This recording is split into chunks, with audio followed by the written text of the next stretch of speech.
Se dice que el ser humano es el único animal que tropieza 2 veces con la misma piedra. Le pasa lo mismo a Telka porque es la segunda vez que me invitan, no aprenden. Me han pedido hablar del trabajo que hacemos con los niños en dificultad de comunicación y lenguaje dentro del colegio. Yo trabajo en este colegio que veis que está ahí, que es un colegio concertado de la Comunidad de Madrid, que tiene 2 líneas, 1 millar de alumnos más o menos, desde 0 años, porque tenemos primer ciclo de infantil, hasta bachillerato y formación profesional. En ese colegio hay este año, si cuento bien, 91 alumnos con discapacidad auditiva.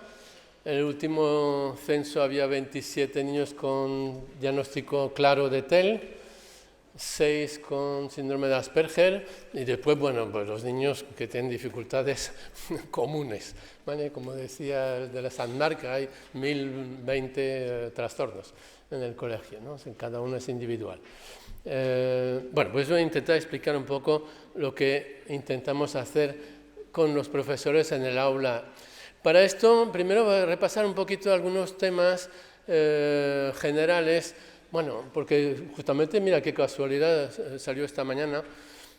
A ver, hay que intentar que si ahora mismo, bueno, aquí la población es sesgada, porque, bueno, supongo que hay bastante más universitarios que en la población normal. Pero si cogemos una población de cualquier tipo, heterogénea, cualquier cosa que vamos a medir se va a reflejar en una curva así, ¿no? Por el hecho de medir. Si nos medimos la talla, no voy a decir la cantidad de pelo, porque eso sería, ya estoy en el extremo opuesto, pero quiero decir que vamos a tener, por definición, un 17% de personas que van a tener un rendimiento por debajo de la media. Eso es la consecuencia de medir, ¿vale? Por tanto, hay 17% de cualquier grupo de niños que hablan peor que el 83%, sí, he hecho bien la resta, que el 83% del resto de la clase, ¿vale? Normalmente se considera que tiene que haber suficiente, ¿y qué significa suficiente?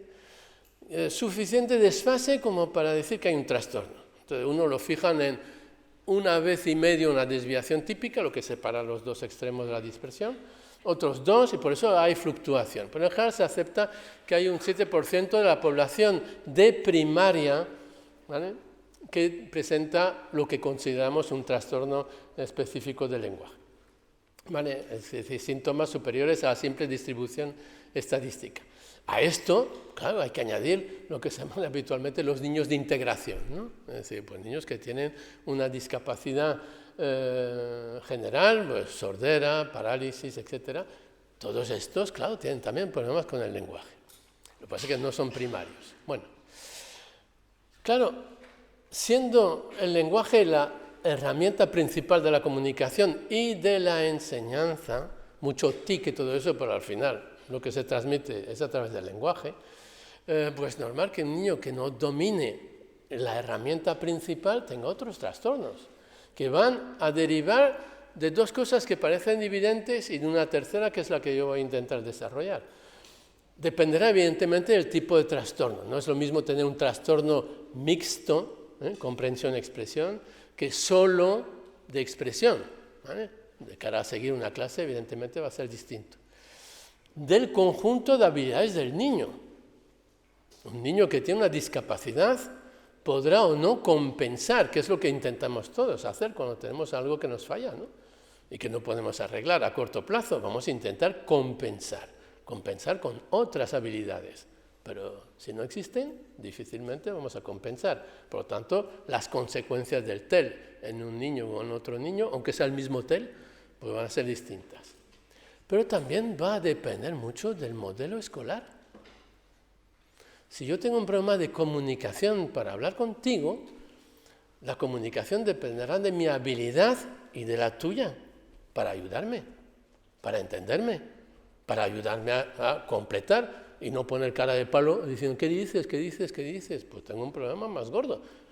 El problema no me cambia, pero resulta que contigo y contigo mi problema no va a ser el mismo. Y frente al colegio es lo mismo. Bueno, vamos un poco deprisa al principio porque voy a intentar centrarme en las medidas, ¿no? Pero claro, ¿qué dificultades vamos a tener? Bueno, va a tener el profesor de aula frente a un niño con un problema de lenguaje. Me da igual que sea telo, que sea sordo, o que sea por un problema distinto, ¿no? Claro, si falla el lenguaje voy a tener problemas para seguir lo que es la clase, claro, comprensión verbal. Claro, me están hablando en un idioma que yo no domino. Bueno, pues mira, cuando habláis catalán, bueno, como yo sé francés, más o menos sigo, pero sigo durante un tiempo, al cabo de 10 minutos me canso, ¿vale? Con esfuerzo, pero bueno, oye, no domino vuestro idioma. Bueno, puedo entenderlo porque es próximo a los dos que domino, pero me cuesta y me canso, claro, lógico. No tengo un problema de atención, tengo un problema de idioma. Lo que pasa es que el profesor me va a ver bostezar, igual que el que tiene un problema de atención, pero por dos razones distintas. Comprensión a veces situacional. Pero ya sabéis que en los problemas de lenguaje no todo es vocabulario, sintaxis y pronunciación. Hay aspectos pragmáticos, ¿vale? Y entonces, claro, en la asamblea, estamos en infantil, hacemos la asamblea por la mañana. Pero hay unas reglas pragmáticas en la asamblea. Hay respeto de turnos, hay no repetir lo que han dicho los demás. Bueno, pues todo eso se aprende. En la clase de 3 años, pues no lo saben hacer. Y lo saben hacer a partir de la clase de 4 mejor y en clase de 5 ya dominan. Lo han aprendido, pero son aspectos pragmáticos, no son problemas directamente del código, ¿no? Por supuesto, déficit de atención. Dificultades ligadas a las situaciones expresivas, bueno, a las limitaciones expresivas. Claro, tengo que participar en la clase, tengo que demostrar mis conocimientos, no me atrevo. O la forma, claro, yo me acuerdo cuando aprendí el castellano, los primeros años, que tenía amigos muy cultos, muy interesantes y todo esto, yo seguía el tema de la conversación, pero no participaba, porque tenía ideas, pero decía, joder, se los voy a decir con un español tan malo que voy a parecer tonto. Y no lo soy, bueno, pretendo no serlo. Y mi idea además no era tonta, pero claro, dicho con sujeto, verbo, complemento, soy consciente de que no voy a convencer a nadie, con lo cual a callar. Y muchos niños con TEL tienen ese problema. Es decir, son conscientes de poder participar, pero van a tardar mucho, con lo cual se van a cansar, van a oír suspiros, no sé qué, bueno, van a cometer errores. La forma va a perjudicar la percepción del contenido, aunque el contenido sea bueno. Para interactuar con iguales. Bueno, los que estaban en el colegio, basta con escuchar el lenguaje en el patio, aparte de que es horrible, el vocabulario que utilizan, sobre todo en la ESO, sobre todo las chicas, pero bueno, aparte de todo lo que dicen, es que hablan todos al mismo tiempo, ¿vale? Y para no decir nada, para decir burradas, que tienen su función, no comunican para intercambiar ideas, que probablemente no tienen, por lo menos en ese momento, o información escolar, evidentemente que no. Son reglas para ver quién domina el grupo, quién se hace querer, quién atrae la atención. Son únicamente objetivos de relaciones sociales. Pero todo eso se hace en cómo tengo que hablar, ¿vale? Evidentemente no puedo hablar cursi, por ejemplo, ¿vale? Tengo que utilizar el argot, las palabrotas, porque si no voy a parecer raro, ¿no? Pero si tengo dificultad en utilizar el lenguaje, probablemente voy a tener dificultad para utilizar registros adecuados. O no hablo bastante fluido o hablo demasiado bien, que eso ocurre en ciertas formas de TEL, ¿vale? Es decir, hablo correcto. ¿Por qué? Bueno, porque llevo 8 años de logopedia. Sí, pero no tengo más posibilidad de expresar esa idea que esa forma canónica que me han enseñado. ¿Ya? Pero esa frase correcta en un patio suena raro, con lo cual pues, no soy atrayente como interlocutor. Dificultades específicas de aprendizaje, pues claro, la prevalencia para todo lo que tenga relación con el lenguaje, pues dislexia es lenguaje, es decir, lectura es lenguaje, ¿vale? Porque siempre se piensa que la dislexia es un problema de BLVs y todo eso. No es eso, el problema es ser capaz de automatizar los procesos de desciframiento. Automatizarlo en un idioma que no domino es muy difícil. Yo si leo, me dan una hoja en vasco, ¿lo puedo leer? Sí, lo puedo leer en voz alta porque es como el castellano, se lee como, se pronuncia como se escribe. No entiendo nada del vasco, pues no puedo leer deprisa, porque no puedo globalizar. Llegaré a leer a 60, 70 palabras por minuto, ¿vale? Porque no sé lo que estoy diciendo. Si hay un problema de conocimiento del idioma, no puedo leer deprisa porque no puedo anticipar lo que estoy leyendo. Hay demasiadas palabras desconocidas, estructuras que yo no sé completar, por lo tanto no puedo anticipar por la vía global como hace cualquier niño a partir de segundo, tercero de primaria o incluso antes. Bueno, vamos a insistir sobre esto. Y luego están los aspectos secundarios, es decir, mi forma de hablar es parte íntegra de la imagen que proyecto sobre los demás. En la visión social de la forma de hablar, los que hablan mal son tontos. Lo digo así un poco en plan bruto, pero basta con ver películas españolas de, pues yo qué sé, años 40, 50. Siempre salía un tartamudo y siempre salía un gangoso, ¿no? Y a veces las dos cosas, ¿vale? Y bueno, un sordo, ¿vale? Solamente por viejo, etc. Nunca son personajes asociados a inteligencia, no, va ligado así. Tú hablas mal, piensas mal.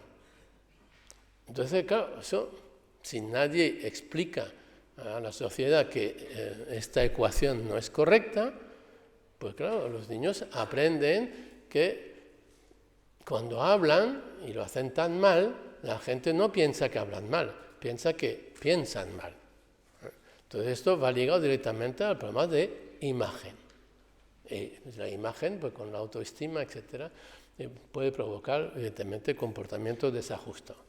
Quiere decir que las dificultades no son solamente de conocer el subjuntivo del verbo amar, ¿vale? Ni utilizar las preposiciones, es un poco más complicado.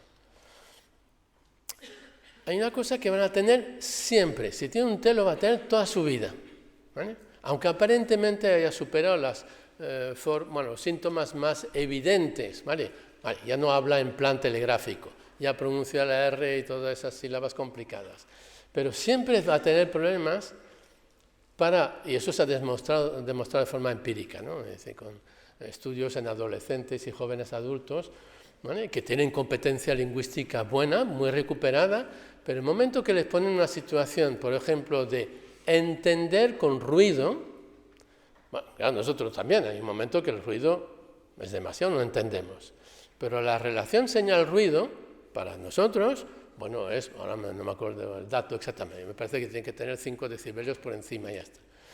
Pero en personas adultas que tienen TEL, ¿vale? Que lo han tenido, aunque aparentemente ahora no lo tienen porque hablan bien, para conversación, etc., la percepción con ruido, ¿vale? Pues exige, por ejemplo, una diferencia señal-ruido de 15 decibelios, que es mucho más que 3 veces 5 decibelios, porque los decibelios no es una relación directa, es exponencial, pero pues da igual. Vale. La velocidad de emisión también, se hacen experimentos donde mandan mensajes fáciles de entender en cuanto a contenido, pero lo emiten cada vez más deprisa, a ver a partir de qué momento tú dejas de entender también, ¿vale? Es demasiado rápido, ¿ya? Pero resulta que alguien que tiene TEL, adulto, con síntomas superados, aparentemente, pues, ¿vale? Pues empieza a tropezar 2, 3 veces antes que... y entonces, bueno, es simbolizado un poquito con esa situación de clase, donde se ve, pues, del polo ese de azul, pues se supone que, claro, me he cogido esa foto porque eso de que hay una especie de neblina alrededor de la persona que habla, pues un poco la sensación que tienen, ¿no? Es decir, vale, está hablando, al principio me entero porque presto mucha atención, pero hay un momento que me canso porque el esfuerzo que tengo que hacer es muy grande y hay un momento que, pues un poco los textos que habéis visto antes del almuerzo, ¿no? Es decir, vale, hay letras que reconozco, pero lo demás lo tengo que compensar. Y esa situación típica de conversación entre adolescentes, claro, que veis que todos tienen la boca abierta, porque todos están hablando, y sobre todo en España es la primera cosa que me llama la atención cuando llegué a España. Veía gente en un bar y yo le preguntaba a mi novia de entonces, porque es la misma que ahora, es decir, no es que sea fuera de entonces, pero bueno, entonces era mi novia, no era mi esposa, y entonces decía, pero ¿quién escucha si están los 4 hablando? Bueno, es una destreza que en España se tiene muy desarrollada, pero que es muy complicado para alguien que domina mal el lenguaje. Se pierde, entonces dice, no, si en el recreo no me entero. ¿Vale? Pasa lo mismo con los sordos implantados, con su audición, que funciona muy bien en situación individual, de espaldas. Yo puedo tener conversación con mis alumnos sordos sin problemas ya, gracias al implante, ¿no? Sordos profundos, pero implantados. Pues les pasa exactamente lo mismo. En el recreo se pierde. Y entonces, bueno, cuando tienes 8 años, te gusta el fútbol, no pasa nada. Pero adolescente ya no se juega al fútbol. ¿Vale? Son conversaciones de este tipo, ¿vale? Que es muy complicado para ellos. Depende del tipo de TEL, claro que depende del tipo de TEL, claro, todo es individual, pero bueno, vamos a intentar agruparlo, ¿no? En trastornos mixtos, quiere decir que son trastornos que afectan tanto, bueno, no tanto, pero bueno, afectan la comprensión y la expresión, pero no los aspectos más formales. Es decir, normalmente son niños que van a superar fácilmente sus dificultades de pronunciación, normalmente a los 6 años ya pronuncian bien, y que no hablan en plan telegráfico, sus frases están bien construidas, ¿no? Pero tienen muchas dificultades para entender cierto tipo de palabras, sustantivos concretos, eso es fácil, pero lo demás es muy complicado, para evocarla, para recuperar en memoria, y luego para dar significado que vaya más allá de las palabras. Pues estos niños, evidentemente, van a tener pues, algo que muchas veces engaña, porque tienen una cierta facilidad superficial, ¿no? Para los primeros aprendizajes. Normalmente, como no tienen problemas fonológicos, es posible que aprendan bien a leer y a escribir, ¿vale? Y después aprenden los colores y aprenden esas cosas que aprendemos en infantil, ¿vale? Los animales domésticos, los salvajes, bueno, pues esas cosas van bien, pero hay momentos que, claro, los contenidos se van haciendo mucho más complejos, que el lenguaje que se utiliza en la escuela no es el lenguaje de casa. En infantil sí, pero ya a partir de primaria no, ¿vale? Y ahí empiezan a perderse. Bueno, la explicación en clase se pierde. Cuando ellos comentan o hablan, pues muchas veces dan patinazos que no son formales, ¿vale? La frase es correcta, pero no viene al caso. No tiene que ver con el tema, o no es exactamente lo que me preguntaban, con lo cual hace reír, porque parece que dice tonterías. El profesor piensa que lo hace a caso hecho para hacer reír y terminas en el pasillo. ¿Vale? Claro, como habla bien además, habla bien en cuanto al aspecto formal del lenguaje, ¿no? Claro, el acatamiento de normas, pero claro, las normas hay que entenderlas. Las normas, pues son normas hay unas que son fáciles de entender y otras que son flexibles. Y entonces, bueno, y los profesores pues tenemos esa flexibilidad, depende un poco el día, la hora, bueno, todo no es exactamente igual, ¿no? Y las reglas de integración social. Jugar a un deporte de equipo es muy complicado.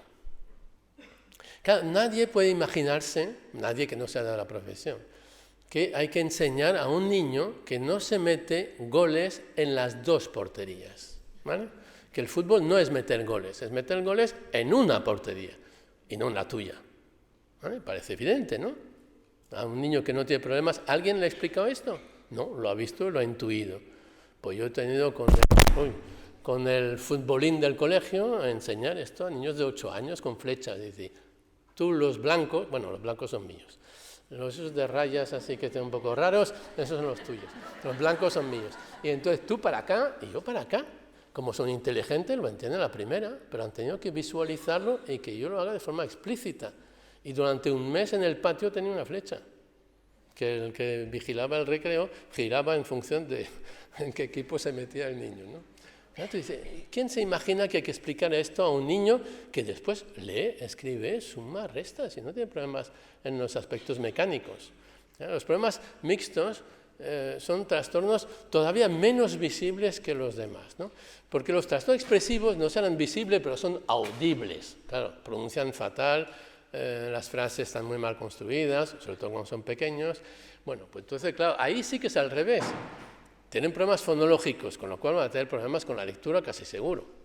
Porque claro, ya sabemos que las habilidades fonológicas son importantes para la lectura. Por lo tanto, va a haber un desfase académico muy rápido, ¿vale? Y luego, si se mantienen, pues claro, cada vez van a tener más dificultades para poder expresar oralmente y por escrito conocimientos que tienen, pero que, claro, lo expresan a su manera. En trastornos limitados al habla, bueno, por eso, vamos a pasar porque no es tanto esto, lo había puesto aquí. Y luego las formas más graves de trastorno del lenguaje, es decir, que son afortunadamente un porcentaje muy pequeño, eso, la verdad que, claro, los desfases van creciendo con el tiempo. Aunque la inteligencia no está afectada, ahí hay que prever probablemente ya un programa paralelo de desarrollo curricular, porque, claro, también que tienen niños de 8 años que todavía no hablan, caso de apraxia verbal, por ejemplo, aunque entiendan, ¿vale? Pues claro, tienes que poner en marcha otros sistemas. Vale, una cosa que insistimos mucho y ahí un poco donde me concentra, ¿no? Yo lo he dicho un poco antes, ¿no? Que la gravedad de un trastorno depende también del interlocutor, ¿vale? Por supuesto, ya sabemos que los trastornos del lenguaje derivan de una discapacidad primaria. Hay algo en el cerebro del niño que no se desarrolla adecuadamente. Adecuadamente a lo mejor sí, pero con menos eficiencia que la de los demás, ¿vale? Aquí, a ver, vamos a ver, ¿preparados? ¿Estáis despiertos? Tienen que hacer algo así, por lo menos los que duermen se despiertan. Que levanten la mano las personas que dibujan bien. Vale, no seáis modestos, el porcentaje es más elevado, vale, vamos, bien, vale. Los que dibujan mal, y no exageréis tampoco por falsa modestia. Bueno, vamos a reducir los porcentajes, pero, vale, bueno, todos esos que acaban de levantar la mano los voy a llamar vagos, voy a decir que no saben dibujar porque no quieren, ¿vale? Que es lo que dicen a vuestros hijos o mis alumnos muchas veces. No habla porque no quiere, ¿vale? Pues si quisiera, mira lo fácil que es, mira qué bien hablo yo, ¿vale? Que no tengo ningún problema, ¿vale? Pues, es decir, claro, la gente que dibuja mal aquí, pues porque no tiene... A ver, yo sé hacer una perspectiva, nadie me enseñó el punto de fuga. A mí me parece natural hacer una perspectiva, me sale la perspectiva. Me parece absurdo que la gente dibuje como si fuera un niño de 5 años, ¿vale? Todo eso no nos llama la atención porque sabemos que hay muchas diferencias individuales. Claro, ¿cuál es la diferencia? No en la naturaleza del problema, es la misma, ¿vale? Son áreas cerebrales menos desarrolladas que otras, y ya está. La diferencia está en la consecuencia. Todos esos que habéis levantado la mano, pero no habéis vuelto a hacer un dibujo desde que tenéis 5 años. Bueno, el último ha sido para el cumpleaños de la abuela cuando teníais 8 años, y ya está. Mientras que yo he seguido dibujando, con lo cual he mejorado, claro. Y entonces tenemos el famoso efecto Mateo, sobre el que voy a volver a insistir. El lenguaje de un niño que tiene un TEL no es el reflejo solo de sus dificultades. Es el reflejo de sus dificultades pasada por el tamiz de las reacciones del entorno. Y entonces, eso es el famoso San Mateo, ¿no? Es decir, que el efecto San Mateo quiere decir que es el famoso evangelio, ¿no? Porque se dice que ahora aparece efecto Mateo, porque copiamos a los americanos, que son unos protestantes horribles que no creen en los santos, pero eso viene de San Mateo Evangelista, no es de un señor que se llama Mateo. Hay un evangelio que dice que se dará a los que tienen y a los que no tienen se quitará lo poco que tienen. De ahí viene la expresión del efecto Mateo, ¿no? Que es un santo, hombre, que estamos aquí en España. Y entonces el efecto San Mateo es un efecto, lo malo es que todos lo aplicamos, ¿vale? Aquí, bueno, hay padres, ¿eh? Y los que hemos sido padres o abuelos, bueno, pues sabemos que al final, claro, el niño que tiene una capacidad la vamos a reforzar. Y el que no tiene capacidad vamos a olvidarnos de ella, ¿vale? Es así. Y la sociedad hace lo mismo y los profesores hacen lo mismo. Hago una asamblea abierta y vamos a hablar de las vacaciones o vamos a hablar de lo que vamos a hacer para Halloween o lo que sea, ¿vale? Claro, hay un 10% de los alumnos que van a acaparar el 80% de la conversación. Es así. Al menos que se imponga una regla de turnos que dé su oportunidad a cada uno. Si dejamos liberalismo comunicativo, es decir, la ley de la selva, pues los buenos van a acaparar todo. Y yo como profesor me voy a dejar influir y voy a situar mi lenguaje al nivel de los que hablan más, quiere decir que son los mejores. Posiblemente lo que, en una situación abierta, placentera, qué divertida, hemos hablado de Halloween. ¿Qué dices? Hay 5 que han hablado de Halloween. Los demás han escuchado. ¿Eso quiere decir entender? ¿Eso quiere decir aprender? Algunos sí, y otros nada. ¿Por qué? Porque lo que han oído está muy por encima de su capacidad de aprendizaje. Y toda la vida sí. Y por lo tanto, claro, la idea de la justicia compensatoria es una cosa reciente, ¿eh? Y todavía tenemos que luchar mucho en los colegios para decir, bueno, y con mis profesores en el colegio, que se supone que los hemos contratado y a base de un ideario, cuando insisto en adaptación, en cosas de exámenes y todo eso, me dicen, es que no es justo. Los alumnos de secundaria, ¿vale?, a veces tienen manifestaciones de celos de mis sordos o de mis TEL, que tienen un apoyo, que yo me sé los exámenes, por ejemplo, yo puedo orientar más o menos el estudio y cosas así. Y hemos tenido y tenemos periódicamente conflictos o roces por ahí. Y tienes que volver a las aulas para explicar lo que es el tema de la justicia, que la peor injusticia es tratar a todo el mundo igual, que la justicia es dar a cada uno lo que necesita, que si fueran sordos lo tendrían. Afortunadamente no lo son, ¿vale? Es un poco el sentido de lo que hacen muchos paréticos cerebrales, que van en sillas de rueda y que tienen una pegatina preparada para los coches que se aparcan donde no deben, ¿no? Y lo ponen aquí, si quieres mi sitio, coge mi discapacidad. ¿Vale? Es un poco lo mismo, es decir, bueno, tengo un privilegio, puedo aparcarme ahí, tú no. ¿Vale? Y eso es la justicia. Pues esto no es natural, ¿vale? No es natural. Nuestra tendencia natural a nosotros, no los de fuera, a nosotros igual, ¿vale? Es decir, tenemos que luchar contra esa tendencia natural a reforzar las diferencias individuales en vez de compensarla. Y esto, por eso voy a insistir bastante en los temas de actitudes más que de estrategias. Si no cambiamos actitudes, todas las estrategias son inútiles. Y esto cuesta trabajo, en los propios alumnos. No contéis demasiado con la solidaridad, ¿vale? En la solidaridad se trabaja. A ver, modalidades que existen, bueno, pues voy a insistir en la última, que es la que me interesa, que es la que hacemos. Porque, bueno, aquí se ha hablado antes de las clases de lenguaje que hay en la Comunidad Valenciana, que es un poco intentar imitar lo que son las unidades de lenguaje en Gran Bretaña, que son aulas disgregadas con un normalmente número de 12 15 alumnos, ¿vale?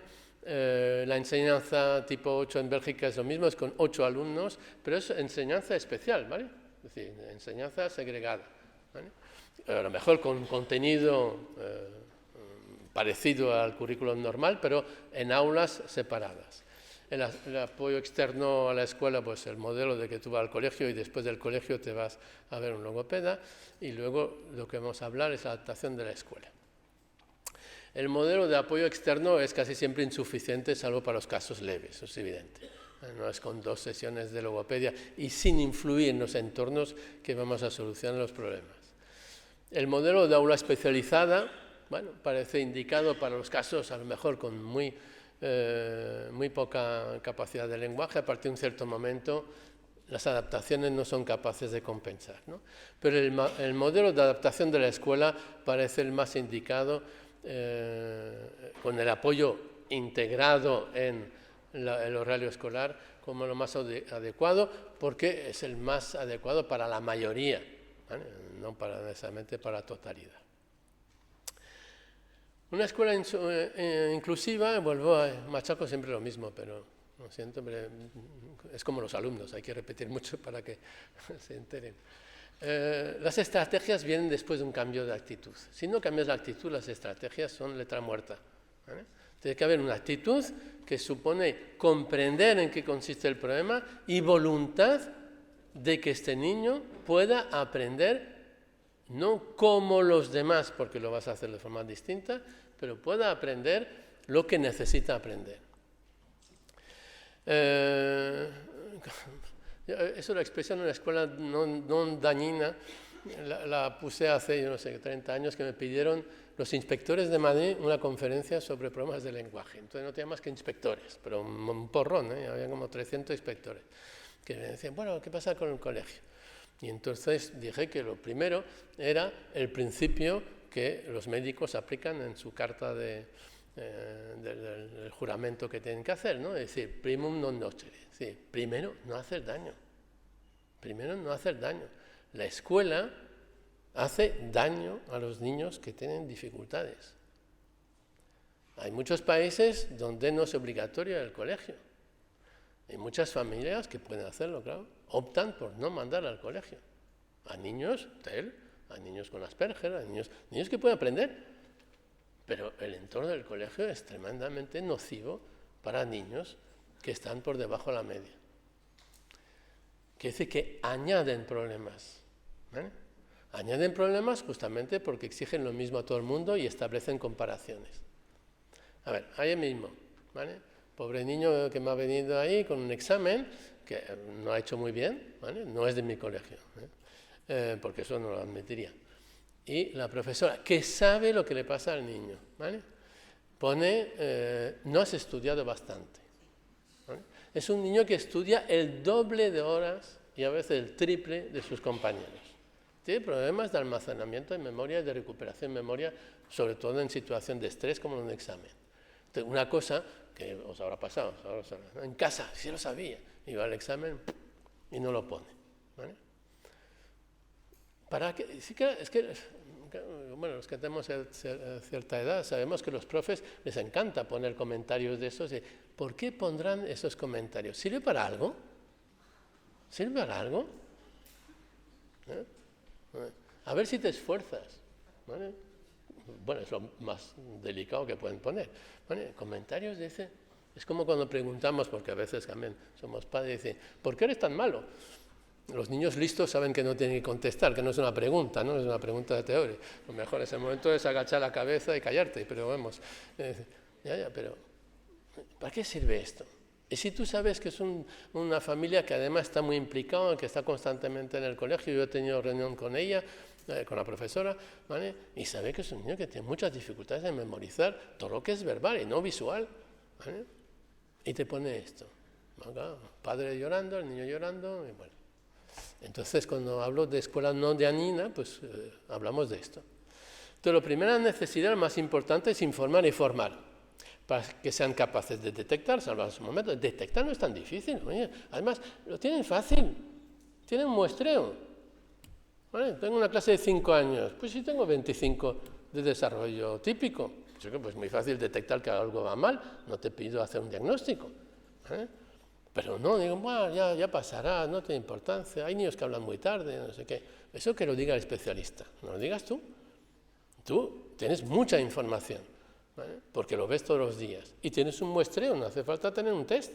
Tienes un muestreo, no está cumpliendo lo que hacen los demás, no necesita. Entonces, hay una cosa que han hecho unos valencianos, bueno, amigo mío, que ha hecho una cosa que se llama perfiles, que es un pequeño material para maestros, donde tienen que completar un pequeño cuestionario para ayudarles a observar, ¿no? Y a sistematizar lo que observan. Esto, pues si se cumplen un cierto número de ítems, pues se dice, bueno, derivarlo hacia los especialistas que puedan verlo, ¿no? Comprender la naturaleza de los problemas. Ser capaz de adaptar exigencias, ser capaz de modificar actitudes. Bueno, vamos a intentar, bueno, eso es un poco bla bla, ¿no? Pero vamos a intentar entrar en cosas concretas. A ver, vamos a ver 7 temas, ¿vale? Voy a intentar explicarlo un poco con ejemplos, etc. Bueno, primero, control de contingencias. Es verdad que hay sistemas, depende un poco de los colegios, no hay uno mejor que otro, depende un poco cómo funcionas tú, ¿no? Y depende de la edad también. A veces hacemos grupos de refuerzo, ¿no? Grupos, incluso en primaria, donde aprovechando ciertos horarios libres, pues donde el niño se encuentra, a lo mejor con 2, 3 o 4 niños, donde podemos dar apoyos a determinados aprendizajes que requieren adaptaciones. y un trabajo más distinto, ¿vale? No es repetirlo. Y ahí sí que es importante que tenemos que evitar un poco el patrón profesor particular, ¿vale? Las que dan apoyo, ¿vale? Porque son las profesoras de PT, que se dice, ¿no? Pero a lo mejor no tiene el diploma de PT, pero igual, está contratado como PT, ¿vale? Es decir, es decir, ella está en el aula. Y ahora tenemos que repasar conceptos numéricos, conceptos, bueno, la lectura, la escritura, por supuesto. Es decir, con las estrategias del aula no lo ha conseguido, ¿vale? Con el contenido tampoco. Habrá que analizar esto y en función de las dificultades ver cómo podemos cumplir el mismo objetivo o no, o un objetivo todavía más parcial, pero utilizando estrategias que estén pensadas justamente para ellos con problemas. Pasa que la gente ya se ha olvidado la historia, pero a ver, Montessori, De Crowley, Frene, que son todas las grandes glorias del siglo XX en educación, son gente que ha empezado con la educación especial. Son gente que viene de la educación especial. Entonces, estrategias que han puesto en marcha para niños con normalmente retraso mental, la han aplicado después a los niños de desarrollo típico y con mucho más frutos, claro. Pero lo que sirve para lo menos sirve para lo más, pero que lo que sirve para lo más no sirve para lo menos, ¿eh? No es al revés, ¿eh? Entonces tenemos que desarrollar. Claro, tú dices, ¿se puede aprender a leer a partir de cosas tan interesantes como el puma lame la lima o la tenista coreana recoge la raqueta rota? ¿Vale? Y no me invento esto, ¿eh? Tengo una colección dadaísta de ejemplos de libros de textos de lectura que son geniales. La respuesta es sí, claro que sí. Cervantes aprendió a leer en latín con la Biblia y un señor que le pegaba cada vez que se equivocaba. Quiere decir que los demás niños, los de desarrollo típico, aprenden a pesar de los métodos. Y por eso todos los métodos funcionan con la mayoría, claro. Hasta el de leer en latín en la Biblia, ¿vale? Evidentemente ha funcionado con Cervantes y 4 más. Y los demás eran todos analfabetos. Entonces, no es el tema. Entonces, no puedes enseñar a leer a alguien que tiene poco lenguaje con frases absurdas. Habrá que utilizar, pues, primero, el contenido de su propio lenguaje, cosas que pueda entender, porque tenemos que enseñar a leer para que entienda, no para que descifre. ¿Para qué quieres tú descifrar? Lo que quieres es entender. Y tienes que pasar por el desciframiento o no, dependerá un poco de tus habilidades, ¿no? Adaptación del estilo comunicativo, ¿vale? Pues eso es lo mismo que hacemos con los padres, ¿vale? Es decir, no se puede hablar a un niño que tiene problemas de lenguaje de la misma forma que hablamos a un niño normal, bueno, de desarrollo típico, perdón. Bueno, ahí hay mucho que decir, pero voy a coger 2 ejemplos. Lo primero es hablar más despacio, por definición, ¿vale? Pero, por ejemplo, eso no es tanto para los profesores como para los padres. Pero cuando explicamos a los padres de niños que tienen buen nivel de comprensión, pero una expresión muy limitada, quizás nula, y decir, claro, es que no puede aprender con vuestro lenguaje, porque tiene 4 años y solamente dice palabras sueltas, ¿no? Y cuando te dice agua, tú le dices, pues vete a la cocina, que he comprado una botella esta mañana en el supermercado. Ten cuidado con el vaso, que no se rompa. Va y lo hace, claro, lo entiende, pues una cosa muy normal. ¿Cómo quieres tú que pase de agua a una frase que tiene 17? Es imposible, es que nadie lo va a hacer, ¿vale? Ese es el drama de los niños que tienen desfase entre comprensión. A un bebé no hablas así. A un bebé que tiene ese nivel, ¿no? Agua, tiene 18 meses. Te dice agua, dice, agua, ¿quieres agua? A ver, ¿dónde está el agua? Y le estás repitiendo agua 4 o 5 veces en frases de 3 palabras. Justo lo que él tiene que aprender, lo sabemos hacer todos. Pero a partir del momento en que en desfase, no sabemos hacerlo, ¿vale?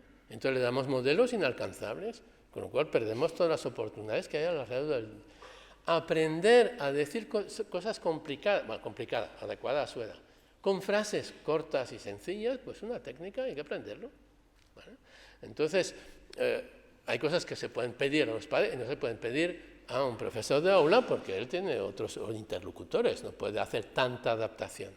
Pero hay toda una serie de aspectos, bueno, veremos después si hay tiempo, hay uno ahí después, del estilo comunicativo. Nosotros tenemos un protocolo de evaluación que llevan a cargo 2 pedagogas sordas del colegio, que una vez al mes entran en las aulas. Es un protocolo que hemos hecho entre todos, con los profes incluyendo, ¿vale? Pero entran una vez por mes por las clases e evalúan el estilo comunicativo del profe. Claro, lo ideal sería hacerlo en secreto, porque saben que cuando entran las profesoras pues lo hacen mejor que cuando no están, eso seguro, pero bueno, eso es humano. Pero bueno, pueden indicar, pues, sobre todo los que se incorporan recientemente, claro, hemos tenido en 16 años, bueno, cierta rotación de profesores a veces, aunque la mayor parte, como es un centro privado concertado, no, hay bastante estabilidad. Bueno, pues le corregimos, pues, dónde se sitúan, ¿no? A ver, claro, para un sordo, por ejemplo, claro, nosotros como hacemos mucha integración de sordos nos facilita, ¿no? Pero claro, hacer un dictado pasando por los pasillos, pues no es adecuado. Claro. Mantente delante, porque bueno, aunque oigan bien con su implante, hay ruido, están a veces lejos, la FM a veces hay interferencias, bueno, no es perfecto. Oye, por lo menos que te puedan ver.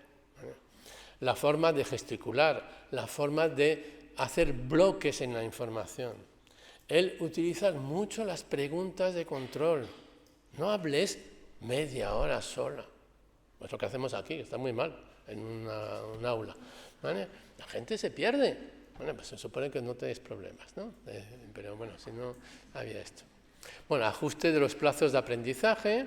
¿Vale? A veces hay niños que pueden alcanzar, por ejemplo, en matemáticas es muy típico. Los primeros cursos se pierden mucho porque tardan bastante en coger mecánicas y cosas así a veces. Y luego, bueno, pues oye, hay cosas que se puede aprender en segundo y otras en cuarto, no pasa nada. 2 años en tu vida, ¿qué más da? Si al final del ciclo de primaria tú lo has conseguido, ¿no? Modificación de metodologías de enseñanza, el caso de la lectura es muy claro, adaptaciones curriculares en determinados contenidos, segundo idioma, claro, el segundo idioma, pues no hay tiempo de hablar de esto, pero claro, nosotros tenemos 3 niveles de inglés, el nivel curricular que se da en la clase, un nivel de inglés reforzado que se da en pequeños grupos y donde se juntan sordos y TEL, eso no pasa nada, simplemente es que vemos que no puede seguir la clase de inglés normal, ¿vale? Pero tienen el mismo contenido y luego para el grupo de niños más afectados pues tenemos un inglés ya que no cubre el currículum completo, claro, es que tenemos que son grupos muy pequeñitos, ¿no? Programa destinado a la integración social y desarrollo de la autoestima, ¿vale? ¿Qué pasa con el patio? Pues el patio para muchos niños con TEL es una situación muy difícil, muy compleja, ¿vale? No entienden las reglas, son lentos. Bueno, pues habrá que organizar cosas en el patio, ¿vale? Tenemos el patio de las 11, que es muy cortito, que no hacemos gran cosa, pero bueno, se vigila para que no estén un poco, y que no haya conflictos, por supuesto, pero los patios más largos, ¿vale? Del mediodía, etcétera, pues se organizan actividades, ¿vale? Durante un cierto tiempo es fácil, porque cuando vas a la clase, al recreo de los que tienen 6 años, simplemente con ir ya tienes 10 niños alrededor tuyo, porque tú todavía eres atractivo. No digo yo, sino un adulto, ¿vale? Pero aparte de una cierta edad no tiene ninguna ganas de que tú vengas. Pero hay unas edades, por ejemplo, en que organizar juegos sin obligar a nadie a participar en ellos, bueno, pues evidentemente tú agarras los tuyos, claro, ¿vale? Pero vienen otros y ahí vas desarrollando las pautas que puedes hacer, ¿no? Los niños más aislados, por ejemplo, cuando son mayores, pues tenemos alternativas, ¿vale? Hay unos que los juegos de equipo no los entienden, pues no lo van a entender. No es cuestión de pedir a los demás, oye, pásale la pelota a este que juega tan mal. Es que es absurdo, eso es artificial, ¿vale? Pues el fútbol no es una actividad para ellos y ya está. Vamos a buscar otras alternativas. Por supuesto, coordinación con la familia y posibles ayudas externas. Nosotros tenemos ayudas de logopedia, ayuda escolar, pero claro, por ejemplo, hay niños con problemas de comportamiento que van más allá de lo que el colegio no puede asumir, tiene que asumirlo, pero que pueda tratar, ¿vale? Pues tenemos que trabajar con gente de fuera.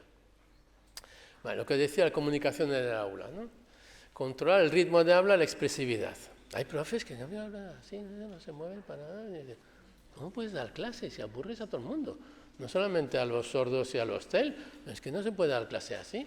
Entonces hacemos clase de teatro a veces con algunos profesores, pero decimos, oye, expresar es expresarse con todo el cuerpo, es hacer pausas, es tener expresividad, es sorprender, ¿vale? Cada vez que sorprendes, reenganchas los 4 que han pedido atención. Pero claro, si todo es lineal, no hay forma, ¿no? Presenta la información en bloques bien marcados, con una estructura muy explícita, y entonces ahí vienen bien los TIC, ¿vale? Los TIC no es para que sustituya al profesor, pero es verdad que tienes una posibilidad ahora de añadir soporte visual que no tenías antes, porque con la tiza y la pizarra habitual, pues, pero es que ahora puedes poner vídeos, puedes poner fotos, sobre todo puedes poner esquemas, y esquemas que además son flexibles, porque antes, me acuerdo cuando teníamos los transparentes, esos de los retroproyectores, cuando habías hecho uno no lo cambias en 10 años, porque vamos, lo que te había costado, pero es que ahora todo eso lo vas cambiando de un día para otro, ¿vale? Y puedes incluso, además, desde luego, mejor que yo lo manejan ellos, y añadir elementos, ¿no? El usar al máximo apoyos visuales es muy fácil. Controlar la comprensión con mayor frecuencia. Les viene bien a todos. Porque tú sabes, bueno, aquí habrá maestros, ¿no? Y profesores. La cantidad de veces que están los alumnos así, ¿no? Bueno, hay unos que duermen, pero bueno, hay otros que están así, ¿no? Vale. Si te miran, tú piensas que lo entienden. ¿Por qué presumes de eso? Es decir, intenta hacer la prueba, te paras y haces una pregunta y dices, oh, perdón, es que no había escuchado. Digo, ¿cómo que no había escuchado? ¿Me estabas mirando? Sí, mirando sí, pero no escuchando, no procesando la información. Y no hablo de TEL ni de... Pues eso es la mayor parte de los alumnos, que tienen una especie de rum así, y después le haces una pregunta, incluso explícita, sobre lo que acabas de decir, y no te contestan. Imagínate, claro, una de las típicas peleas con los profes, no, peleas, discusiones. Claro, tú dices, tiene problemas de comprensión, y dices, pero ¿por qué no pregunta? A ver, para preguntar, primero tienes que enterarte de que no has entendido. Y muchas veces tú crees que has entendido, porque tú haces un contrasentido. Ejemplo típico, ¿no? Frase pasiva. Y los cartaginenses fueron derrotados por los romanos. ¿Quién ha ganado? Los romanos. Sí, pero podrían ser los cartaginenses, yo qué sé. ¿Vale? Si yo lo interpreto de forma semántica, es decir, sujeto, verbo, complemento, han ganado los cartaginenses. No voy a levantar la mano. ¿Vale? Resulta que después en el examen pondré que Aníbal había ganado la batalla, con lo cual tengo un 0. Claro. ¿Vale? Tienen que saber que no entienden. La mayor parte de las veces, cuando no entiendes, no lo sabes, con lo cual no vas a preguntar. Segundo, preguntar una vez al día, 2 veces al día, bien, pero no vas a preguntar cada 5 minutos que no has entendido. Y cuando te has perdido un cuarto de hora, vas a levantar la mano y decir, profe, no he entendido. Y decir, ¿qué no es desde el principio? No lo vas a hacer. Para eso tienen habilidades sociales para saber que eso no se hace. Entonces dejan pasar la clase y digo, pues, a ver si me lo explica Marcos cuando salga de aquí. Bueno, pues son cosas que no puede ser. Yo cuando controlo a veces un contenido de clase y el niño me trae absolutamente nada de la clase, bueno, puede ser que se haya dormido, eso pasa a todo el mundo, pero es decir, voy a indagar a ver qué ha pasado en la clase, no puede ser. Es normal que, por ejemplo, me traiga un 20%, ¿vale? Se ha perdido el 80%, ¿vale? Pero no puede ser que sea 0. ¿Vale? El método socrático de evitar explicaciones largas y solitarias y recurrir más a la mayéutica. Yo esto, por ejemplo, lo vendo muy bien a los padres de niños sin problemas. ¿Vale? Cuando explicamos eso al conjunto de decir, aquí hay niños con problemas, más que en otro colegio, pero esto es bueno para todos.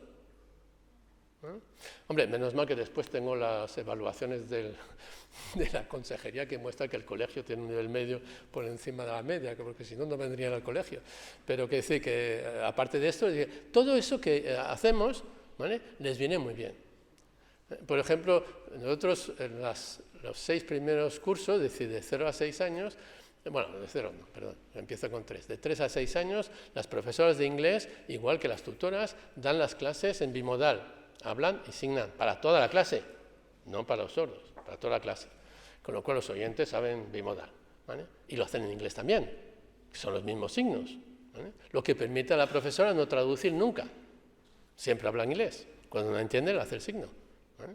Pues esto hace que nuestro nivel de inglés, ¿vale? Y eso que no es un colegio bilingüe, pues esté por encima de la media, ¿vale? Porque, claro, facilita, eso se ha demostrado que los signos también sirven a los que no son sordos. El profesor bueno, el logopeda, ¿no? El profesor de ALE, claro, no puede trabajar solo con el niño, tiene que ver qué pasa en el aula, es su trabajo. ¿vale? No puede vivir ahí en el final del pasillo, en mi rinconcito, que es muy confortable. Claro, los logopedas nos gusta eso, trabajar solo con un niño, lo pasamos muy bien y ya está. Pero claro, eso no es la vida. La vida es el aula. Pues tengo que ya ver lo que pasa. Ayudar a profesores a modificarlo es su papel. Se supone que él entiende de comunicación, lo otro hay que explicar. Y luego anticipar, anticipar, anticipar. No ir al remolque de lo que el niño no entiende. Para eso necesito saberlo. Yo tengo que saber 15 días antes qué se va a hacer en clase, desde los pequeñitos hasta los bachilleratos. Y qué tipo de evaluación van a hacer. ¿Vale? Porque voy a preparar lo que no es, sobre todo lo que no se va a preparar en el aula. Y eso te permite evitar pérdidas de tiempo. Porque al final nosotros los logopedas siempre tenemos el problema de qué vamos a hablar con los niños. Yo tengo mis estrategias para que aprenda a hablar mejor, pero muchas veces me falta contenido. Vale, muy bien, son pequeños, es fácil, juguetes, etc. Pero con chavales de 10, 12, 13 años, ¿qué pasa? ¿Que vaya a sacar un texto por ahí, un juego por ahí? Bueno, hablo de lo que más me interesa, que es el colegio. Yo soy logopeda desde a la mañana, que empiezo a las 8 con un bebé, hasta que termine el día. Soy logopeda siempre. Alguien que viene a verme me puede ver explicar Kant, porque estoy con un segundo de bachillerato que está con el texto de Kant que no lo entiende, tampoco lo entienden los oyentes, pero da igual, pero tienen facilidad para memorizarlo, ¿vale? Pero soy logopeda explicando Kant, es otro nivel de lenguaje y sigue siendo lenguaje. No tienen dificultad en entender el concepto de, bueno, la combinación entre la forma y las categorías, etc. Lo pueden entender cognitivamente, no es tan difícil, sobre todo porque lo dibujo, ¿vale? El concepto de unificación de empirismo y racionalismo en Kant se puede hacer con un pequeño esquema.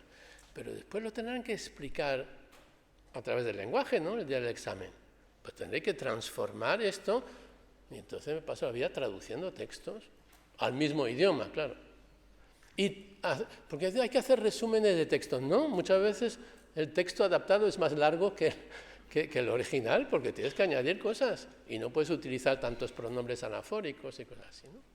El profesor de PT dice lo que es directamente apoyo escolar, pero ¿ves? Esa diferencia entre la PT y el ALE, dice, no, yo no voy a ocuparme de matemáticas o de geografía, porque eso es la PT. ¿Y de qué vas a hablar entonces? Si tiene un examen de geografía la semana que viene, pues también habla de geografía y del tema que vas a hablar, pero hazlo como logopeda, para comprender mejor estructuras, para producir mejores estructuras, para entender cosas. Y es complicado porque, mira, un ejemplo de la semana pasada, eran niños de la ESO, ¿vale? Tenían en el cuadro el examen que era, por un lado, las medidas del New Deal, ¿vale? De Roosevelt, ¿vale? Y consecuencias sobre la economía, las que habían funcionado, las que no habían funcionado, cuarto de la ESO. Entonces, el cuadro, muy bien, ¿vale? Y entonces lo han estudiado, ¿vale? Pero la pregunta, ¿vale?, es, ¿justifica los objetivos de las decisiones de Roosevelt en el New Deal? Entonces, los alumnos me habían puesto la primera columna, ¿vale? Que dice, ¿cuáles son las medidas? Las sabían todas, las habían estudiado muy bien. Claro, una pregunta de 2 puntos, la da un punto. Y me dice, mira, un punto, bien cabreado, claro. Me he puesto todo. Claro, justifica significa que había que explicar por qué tomaban esas medidas. Si no cogen justifica, se quedan con las medidas del New Deal, que se las saben, ¿vale? Esto es mi papel, ¿vale? Me he olvidado de trabajar esto, ¿vale? Equivocación es mía, ¿vale? Con lo cual, bueno, ya se hablará tendría que haber, porque yo sí que había visto el examen y no lo pensé. Es que es complicado ponerse en su lugar, porque a nosotros parece evidente, ¿no? Es como te relaciona, y te pone una cosa de un lado, una cosa del otro lado, y no ponen las relaciones. Y han estudiado, y tienen un suspenso. ¿Vale? Pues eso es el trabajo que tenemos que hacer. No explicar lo que es la tibia y el peroné, que eso lo ven en el aula. Pero todas las palabras que los profesores no van a explicar, ese es el trabajo. Bueno, el papel de los tutores, bueno, lo puedes leer, no voy a leer todo esto, ya se me va el tiempo, ¿vale? Entonces vamos a ir ya a terminar, pero bueno, ves que no solamente hay cosas pedagógicas, hay cosas que tienen que ver con la integración social. Y lo que sí insistimos mucho es que se diferencie claramente en una evaluación lo que es fondo y forma. ¿vale? Lo que no puedo tener, y bueno, yo puedo tener anécdotas para escribir un libro y hacer llorar a todo el mundo, pero es que decir, claro, me viene un chaval de 17 años así llorando, imagínate lo que es un adolescente llorando, ¿no? Con un examen de geografía tachado así en rojo, no la consulta, evidentemente, no del colegio, es decir, no se entiende nada, así, tachado así, ¿vale? Ni siquiera corregido, ¿vale? Y todo el contenido del examen estaba en el examen. Pero es un niño con problemas todavía en la construcción de frases. Entonces los verbos no están bien coordinados, faltan conjunciones y cosas así, pero todo lo que era del examen estaba bien. ¿Cómo se puede admitir que...? ¿Vale? Esto es para denunciarlo directamente, ¿vale? ¿Ya? Pero ¿hay un sitio donde uno puede denunciar esto? Porque la verdad es que no cabe en la cabeza de una persona sensata que tenga ganas de enseñar, no a tres, a todos. Cuando vuelvo a la escuela no dañina, pues ese ejemplo es muy bueno, ¿no? Entonces, ¿qué pasa? Pues vas a intentar hablar con el profe, ¿vale? Pues en algunos colegios tengo mis entradas, otros no puedo hacer nada. Como logopeda externo, ¿no? Porque es que no puedo hacer nada, no puedo cambiar la actitud de este café, porque eso no es no merece otra palabra, claro. Bueno, no vamos a ser demasiado pesimistas, hay un montón de profes que sí lo entienden y lo hacen muy bien, ¿eh? Bueno, supongo que siempre te quedas con los que te han quitado el sueño por la noche. A ver, el tema de las etiquetas. Se han hablado antes, vale, todas las etiquetas son falsas porque nunca se llegará a una clasificación perfecta, pero son útiles, sí. Son útiles para dos cosas. Primero, vale, para comunicarnos, ¿vale? Y sobre todo para que los demás no te pongan otra. Que no te lo pongan los compañeros, que no te lo pongan profes o gente que no son, que saben del tema. Porque las que te van a poner no son precisamente buenas, ¿vale? Entonces, cuando tenemos un niño o un adolescente que tiene Asperger, explicamos lo que es el Asperger a los alumnos, con su palabra. Y él, yo tengo una grabación muy buena donde uno que viene a decir, me llamo tal, es decir, yo tengo un síndrome de Asperger moderado. Explicarse muy bien todo eso y durante un cuarto de hora él me dejó grabarlo y lo ha explicado a sus compañeros, ¿vale? Porque es un alumno nuevo que venía del colegio, lo ha explicado. Después nosotros explicamos también las cosas. Bueno, pues tienes, y a los niños hay que explicar por qué tienen problemas, porque si no, ¿qué piensan? ¿Que son tontos? Claro, si no les falta nada. Tienen ojos, tienen orejas, pues no les falta nada, corren bien, mal o regular, pero da igual, no tienen problemas así.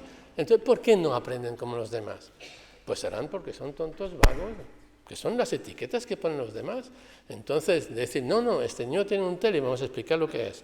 Ese niño tiene un Asperger y vamos a explicar lo que es. Me da igual que esas categorías no sean precisas, tienen la utilidad de poder al niño explicar también y reducir su ansiedad respecto a esto, ¿no? Bueno, para terminar así, no lo voy a leer, ¿sabéis leer todos? ¿Es muy pequeño para los de atrás o no? Vale. Eso es un chaval de 20 años, ¿no? Entonces le pedí, era para el año pasado, le había pedido que testimoniara, pero no se dejó grabar. Dice, me da vergüenza, pero me lo grabas, pero no lo pasas. Pero entonces yo he apuntado, he escrito lo que me ha dicho, ¿no? Y entonces, bueno, os dejo un tiempo para leerlo, porque si no, ya está.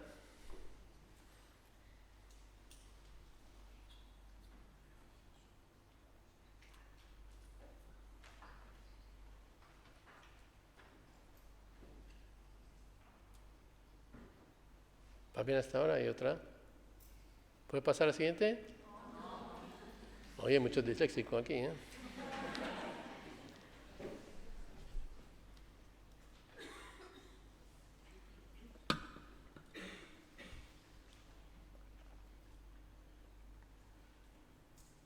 ¿Ya?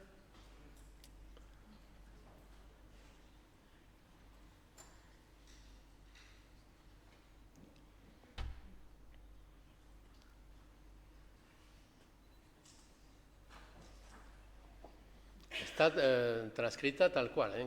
Que habla así. Claro, es que es un chico inteligente que ha compensado muy bien. Y que ha terminado el bachillerato.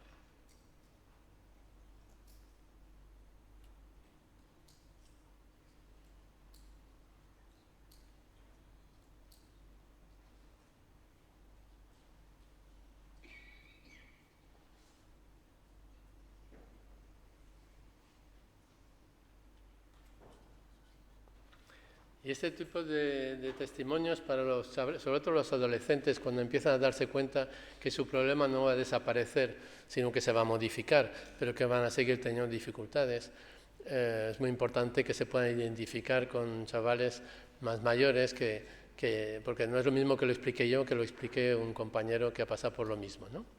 Entonces, en conclusión, pues lo tenéis por aquí. La escuela debería, en primer lugar, no añadir dificultades. Los alumnos con trastornos de lenguaje sin trastorno de deficiencia intelectual, en su mayoría pueden desarrollar un círculo escolar ajustado a su edad. Las medidas que se adoptan representan un beneficio para todos los alumnos y esto es lo que tenemos que vender, en el buen sentido de la palabra, a toda la población. Y bueno, pero la última es así. ¿Vale? Muchas gracias por su atención.